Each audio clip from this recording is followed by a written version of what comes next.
Tendai, Biti. I don't know what is happening, Each and every time I want to, yes, I want to do this. There is health, hospitals, and money that, So economists then aggregate these outputs and come up with a figure, and a thing called nominal GDP. So nominal GDP is the quantitative measurement of a country's output. This GDP figure is under threat from economists who say it's not a fair reflection of the true wealth of a country. What about happiness, for instance? What about people's freedom? What about the quality of life of people? So you are telling me, for instance, that I'm a $52 billion, but if I didn't have solar energy in my house, I wouldn't have been having this conversation. What about that? What about road wars? They tell us the gross national, income is, we are looking at US 3.2. Yes. So generally, it's now understood, it's now agreed by top economists and my friend from Columbia University, Joseph Stiglitz, a Nobel Prize Nobel economist, is one of those leading global economists that have criticized and have written about the fact that we need a new instrument of measurement. But let's stick to GDP, because we haven't found because that is what you say. Yes. So again, one of the critics of GDP, for instance, it doesn't measure, for instance, inflation. So you can have your GDP of 20 billion if inflation is 500 billion% like it was in 2000. It's meaningless because inflation is stealing people's lives. You can have great GDP, but you are in a war. So in Russia now and Ukraine, they are actually producing. In fact, the Russian economy has been doing so well during the 4 years of war with Ukraine. But the average Russian will tell you that I'm not happy, I'm not reading newspapers, I'm afraid to get bombed, I'm afraid of drones. So these are some of the limitations. And just bear with us, this connection comes and goes. That's why I don't love. Okay.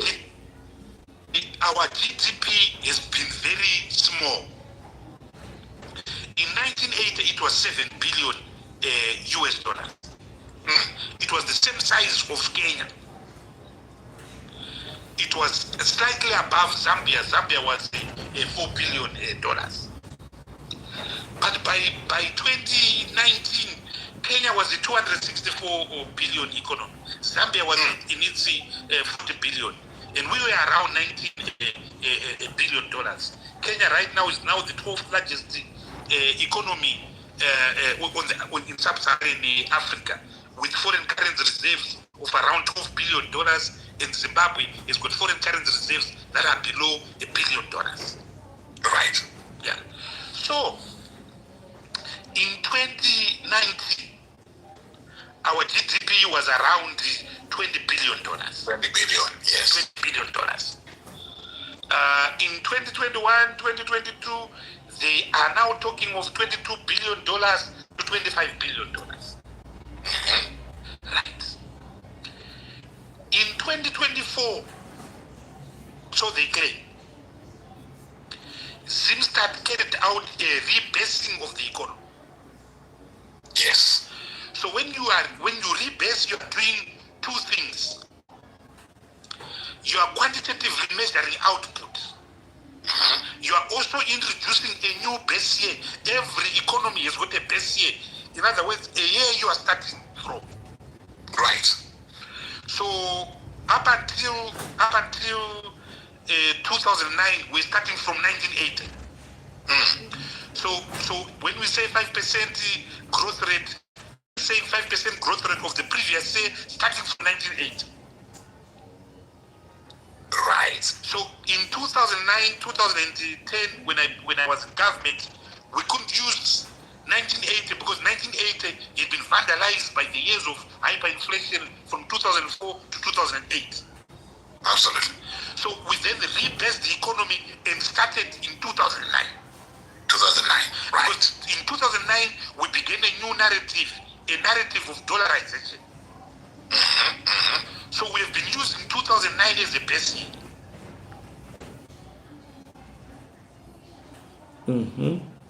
So I don't know, it's my network, but I'm sure it's gonna come very, very We soon. rebased, and our base year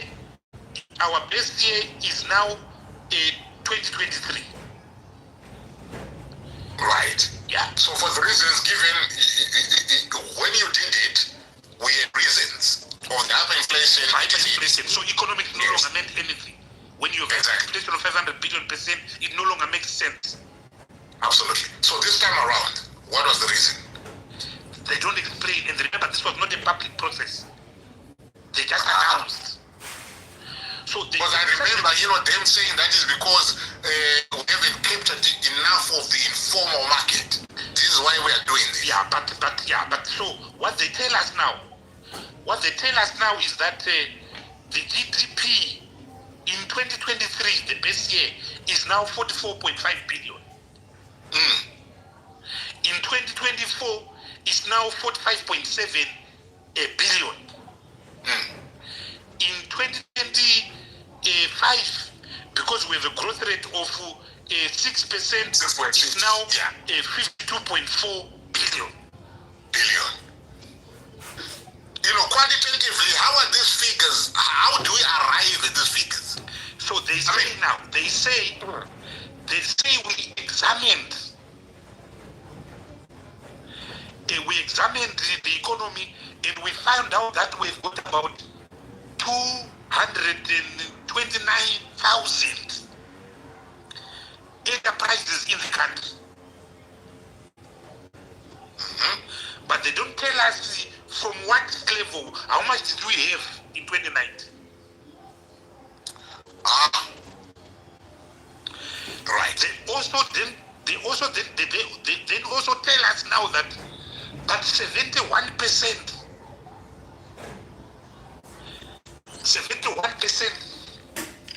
Hello? Yes, yeah, here. Go on. Yeah. The 71%? Yeah. 71% of these 229,000 industries are actually in the informal sector. Right. 71%. 71%. Now that should send alarm bells to you. So are we talking about people that... Okay, hopefully it will be back. Just bear with me. This space just cuts off just like that. It will be back. Tomatomasi vegetable,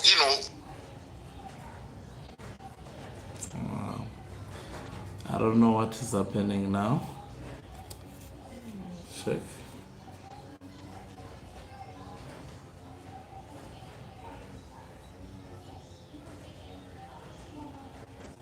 Okay, just bear with me.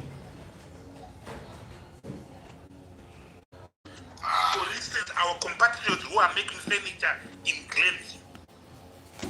Right. For instance, our compatriots who are running Mushikashika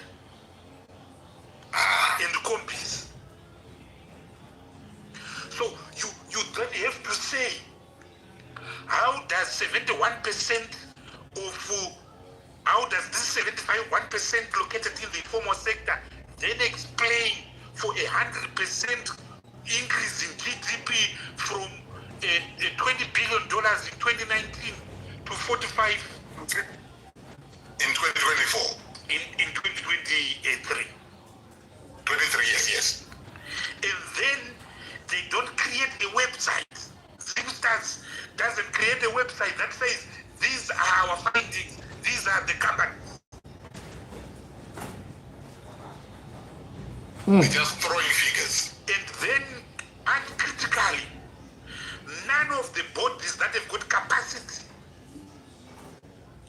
of actually commenting on the authenticity, the validity, the legitimacy of the claims of GDP and come forward to question.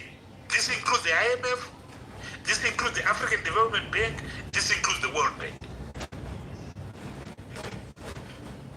Right. But I'm told that, the IMF kind of, questioned, these figures. Is that true? If you look at the Article 4, a report of the IMF that was published in October of 2025, a few months ago, they ignore the rebased figures. Oh. They use the old figures. Right. So where does the growth rate now stand if they're using the old figures? Are we still at 6.6%? So separate growth rate from the size of the economy. Okay. The growth rate will remain the same 5% whether you have got 20 billion or whether you have got 45 billion. Right. No, I hear you. The growth rate is simply a measurement of the economy from what it was last year to now. Absolutely. Yeah, I hear you there. But the question becomes critical. Is it 6% on a rat or it's 6% on an elephant? Yeah, this the one government is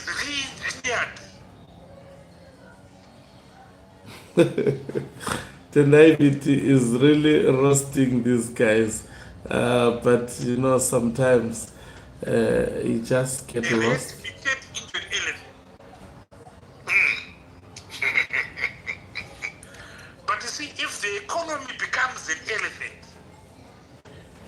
the citizen doesn't have to be told.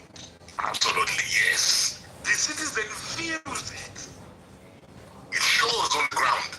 So if you land in Cape Town, and I was in Cape Town to see my daughter this weekend, you know it's a big economy. Right. If you land in Joburg at OR International Airport, you know it's a big economy because the next thing you are in a multi-million-dollar train that is taking you to Santo. Absolutely. And there's no pothole. You drive from Joburg to Durban, it's 4 lanes this way, 4 lanes that way. Yeah. Now, so I ask the question, if you take my Ezra in Gamapun, Yes. if you take my Peter in Cholocho, if you take my Dube in Chiday's village, Kendampuya, does she feel that a gross national income is US $3,200? Yeah. Because my Ezra knows that he's not earning US $1.25 a day. Yes, that is what he's living on. You understand? And when you say we are now 3,200, you are now saying we are bigger than Kenya, for instance. Oh dear. We are bigger than Botswana. But any Zimbabwean will tell you that we're not bigger than Botswana. That's why there are so many of us in Botswana, in Cameroon. So why did they engineer these figures? They engineer these figures because they want to meet the self-set target of Mr. Mnangagwa that says Zimbabwe will be an upper middle income country by 2030. And to be an upper middle income country, you have to have gross national income of 4,496 to 13,900. That's the bracket. Wow. So if we are on 3,200, they are very close. We have.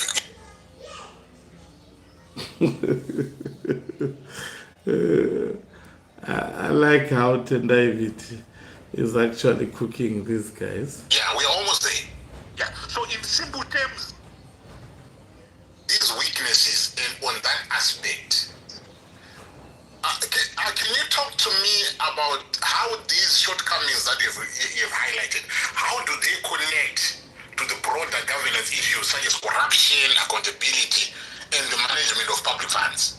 And what reforms you think should be essential to restore confidence in Zimbabwe's economic planning? And on that note, if you can then talk to me about what you would have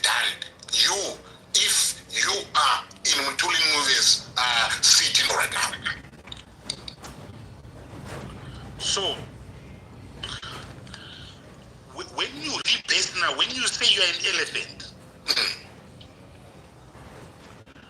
When you're a rat, then there's no rat for that matter. It's no rat for that matter. That's corruption. Yeah. You see, as I said, economics is quantitative. So there are certain ratios that technically show the health of a country. Are you with me? Yes, I'm with you. Yeah. So ratios that show the health of a country, including the percentage of revenue to GDP. As I said, if your revenue to GDP is anything above 30%, you are over-reliant on taxation, so it shows that there's something wrong there. Your people are overtaxed. Absolutely. But when you increase the GDP now and it becomes an elephant, it means that your revenues are now being applied against a bigger percent and they are now lowered. So our revenues, so the percentage is lower. One of the critical measurement of a country's health is debt to GDP. So any debt to GDP ratio of above 60% is unhealthy, is unsustainable. Right. So our debt is around $23 billion. $23 billion as a percentage of $20 billion in 2019 is about 110%. That's unhealthy. Right.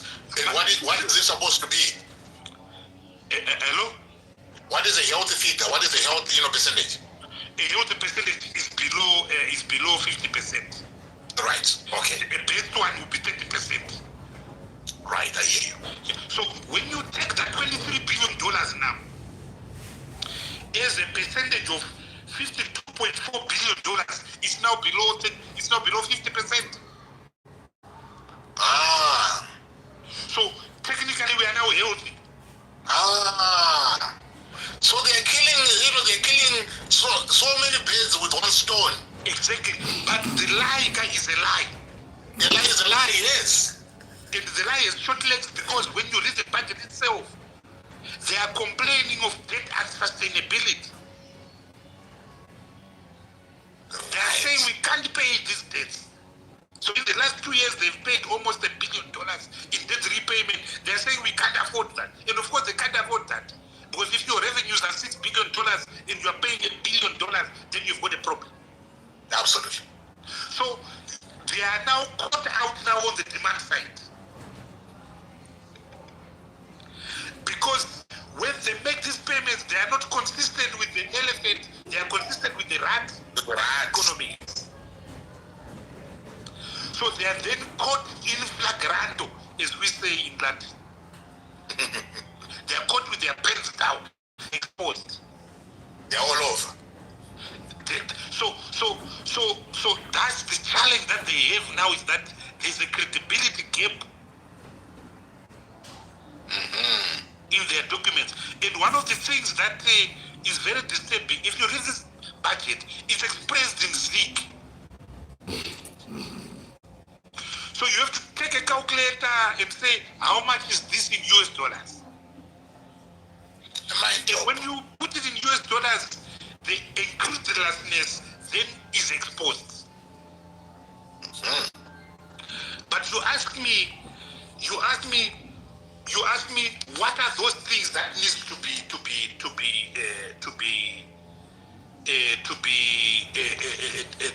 done? To be done, yes. Yes, there are transitional issues. Then there are long-term issues. Right. So the first and obvious one is that we need credibility in our data. So quite clearly, we have to revisit the rebasing of 2024 and 2025. It doesn't benefit us at all. It doesn't benefit us at all. And let me explain why it doesn't benefit us. an external debt of almost $15 billion. We have arrears of about $7 billion. We owe the World Bank $2 billion US dollars. We owe the African Development Bank around $800 million. We owe the Paris Club of Lenders around $5 billion. We owe the African Import and Export Bank probably around $2 billion. Right. We owe the Chinese anything between $4 billion and $6 billion. Those figures keep on floating like playing tennis with a continuously changing baseline. Right. So we have no capacity of repaying this debt, which is why the government has embarked on this high-level debt task. Okay. The high-level debt strategy is basically... Is this the one that is got, is this the one that is got the former Mozambican president? What's his name? Chisano and the president of the African Development Bank, former president Adesina. I haven't seen the new president accepting to help Zimbabwe. We will see. Right. Yeah, but you're right. It is that program that was launched by President Mugabe, by President Mnangagwa at the colorful ceremony 3 years ago in the Harare Sheraton. All right, yes. Now, when countries are in debt distress, they depend on the forgiveness and debt cancellation by multilateral institutions in a process called HIPIC or some other euphemism. Hello? This is what you're talking about. But happens on certain terms. Right. On certain conditionality. That are imposed by those that are willing to forgive. Yeah, but this is standard. This has been happening since the Green Eagle Summit of 2005. All right. So it's a precedent. It's everyone is going through it in Nigeria, Ghana, and so forth. In fact, the challenge with Africa right now is that debt is like a drug. Debt is like alcoholism. Many of the countries who were cleared by the first round of HIPIC have gone back to bad habits. They are back to square one. They are back to square zero. So we've got a new wave. We've got a new wave of debt. Certain countries somewhere can write a PhD on this new wave of debt, but that's a story for another day. So right. I come to this debt wave. So HIPIC essentially involves two things. You must show and demonstrate that you can manage your economy well and that you are not going to fall into debt distress again. So you need to have a program with the IMF. Okay. That program is called a staff monitored program, an SMP. We've had those, I remember having those. We've had about 6 of those. We've all failed them. Right. And right now, if you look at the Article 4 report, the IMF is not talking about a staff monitored program. However, if you look at the World Bank Outlook that was released on the 1st of December, 2 days ago, the World Bank is speaking on behalf of the IMF, and they are hoping that in the first quarter of next year, Zimbabwe can have an IMF program, a staff monitored program. But if you look at the Article 4 team, the IMF has serious reservations about corruption. The IMF has got serious reservations about the Mutapa Fund. The IMF has got serious reservations about Zimbabwe's intended return to de-dollarization to the monocurrency. Right. So I'll be surprised if the IMF quickly embraces a staff monitored program because they know that Zimbabwe will fail because of these structural issues. Over expenditure, lack of fiscal discipline, debt that is being hidden in treasury bills, a treasury that is now making direct payments, these arrears, including the $1.7 billion that was an eighth of invalidated expenditure. But let me go back to how it's not in our best interest to be a high middle income country. Right. I want to go back to that. So, I mean, if it is a desired position for him, in our best interest, it's not. I'm going to explain. Right, go on. I'm going to explain. Firstly, to be called high income or low income is just a label. Just talk. It's just talk, it means nothing. Right.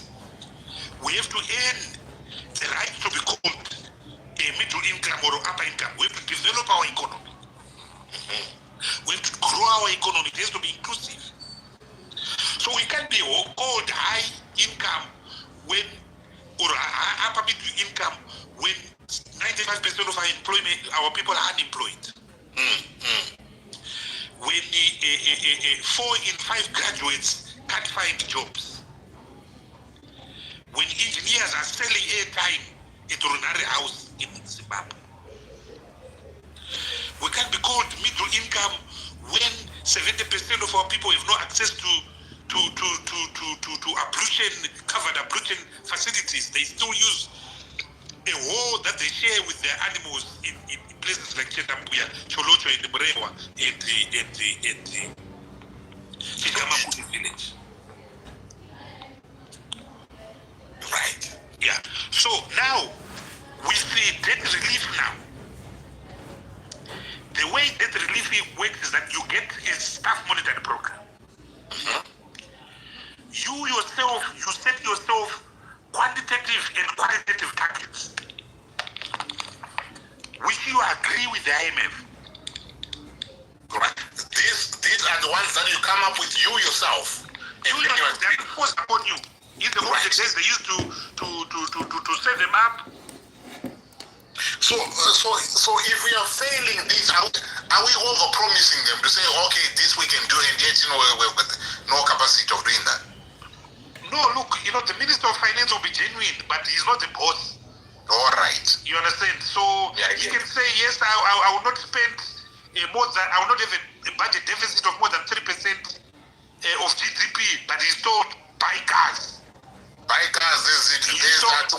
Go and there's Tuguarara. There's Tuguarara out there. There's Tuguarara out there who wants to move around with 500,000. He's told, pay $1.9 billion from Mutaba to Kudata Bini. Yes.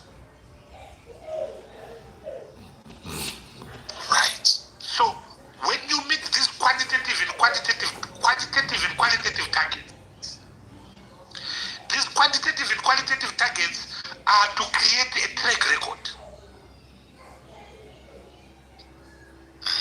These quantitative and qualitative targets are to show that if your debt is cancelled, if your debt is forgiven, you won't go back to the old days. You won't go back in a drunken stupor.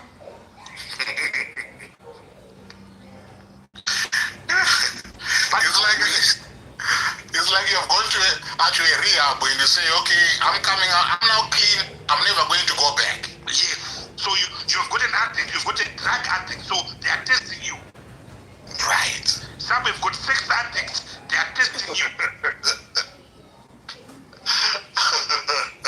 So if you're a drug addict, they are leaving a bottle of whiskey by your side. And they are saying, they are coming to you the following morning and say, my brother. What happened there? What happened there? Yeah, it's crazy. That's an SMP.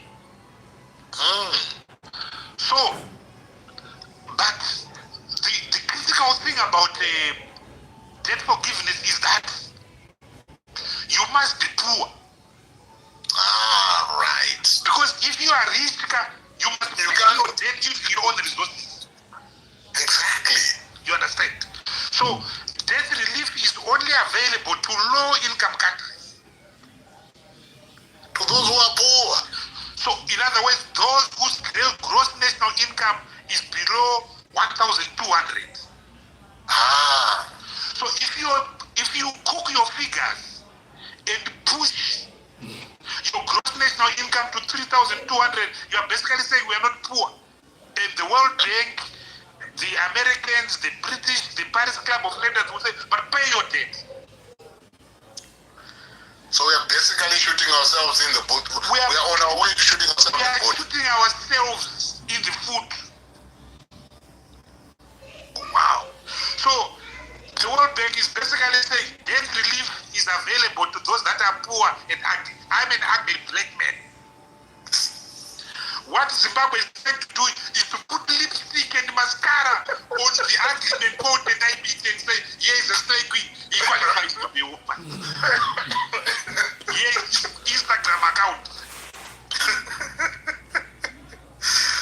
Wow. But you and I know you can't put lipstick on a pig. Yeah, you got it. So they are shooting themselves in the foot in order to achieve a political. So instead of saying we want to be an upper middle income country, all that this regime needed is to say we want to build a strong, robust developmental state by 2030. By 2030, yes.